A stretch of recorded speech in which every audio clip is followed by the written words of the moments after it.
नहीं हमसे बियाह कइलू लव मैरिज पर। अरे तो क्या करी है लिखल रहे शोभा तो बढ़ाव तारू दूसरा के सेज पर। क्या करी नहीं हमसे बियाह कइलू लव मैरिज पर। शोभा तो बढ़ाव तारू दूसरा के सेज पर। आज है सुहाग रात देही में दर्द आता उठबे करेगा दादा उठबे करेगा। लहरिया लुटबे करेगा मरदया जसुतबे करेगा। लहरिया लुटबे करेगा मरदया जसुतबे करेगा। चल ही करे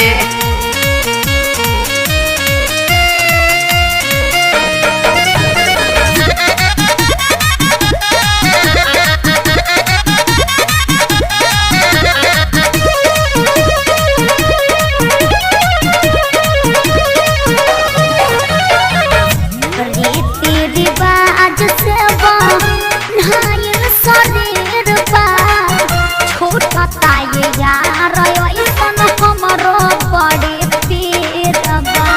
सचो सही कहतानी रीति रिवाज से बनायल शरीर बा छोटा ताये यार ऐसन हमरो बड़े पीर बा। अरे जा बदल तू तो गईलू फुसलावन झूठो के आज अपन भातार वाला भइलू अस्थरावन झूठो के। सभे दिन के भाव खाई पियावा के आगे तो हर छुटबे करेगा दादा छुटबे करेगा। लहरिया लुटबे करेगा मरदया जसुतबे करेगा। लहरिया लुटबे करेगा मरदया जसुतबे करेगा। सब संजय बाबा इसको बिगाड़ के रखा है।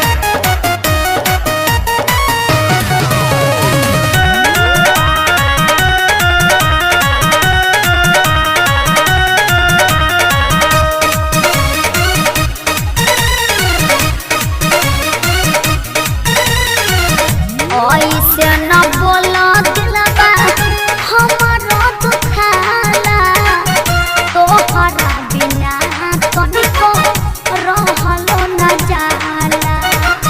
अरे विश्वास कहले का करो और खाली झूठे बोले ले। ऐसे न बोला दिलबा हमारा दुखाला तोहरा बिना तनिको रहलो न जाला। पागल दीपक मतलबी हो जाई है तोरा बिना न रही जाई। प्रियांशु अभय से दुखवा कैसे के कहल जाई। अपू पवन रोकी सोनुआ के दम हरदम घुटबे करेगा ओ दादा घुटबे करेगा। लहरिया लुटबे करेगा मरदया जसुतबे करेगा। लहरिया लुटबे करेगा मरदया जसुतबे करेगा। नहीं हमसे बियाह कइलू लव मैरिज पर। शोभा तू बढ़ाव तारू दूसरा के सेज पर। आज है सुहाग रात देही में दर्द आता उठबे करेगा दादा उठबे करेगा। लहरिया लुटबे करेगा मरदया जसुतबे करेगा।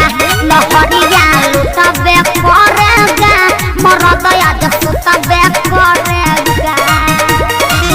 अरे अगली बार से सेट सॉन्ग गाएंगे, इसका हस्बैंड को बुला कर हवाई अड्डा पर सुनाएंगे।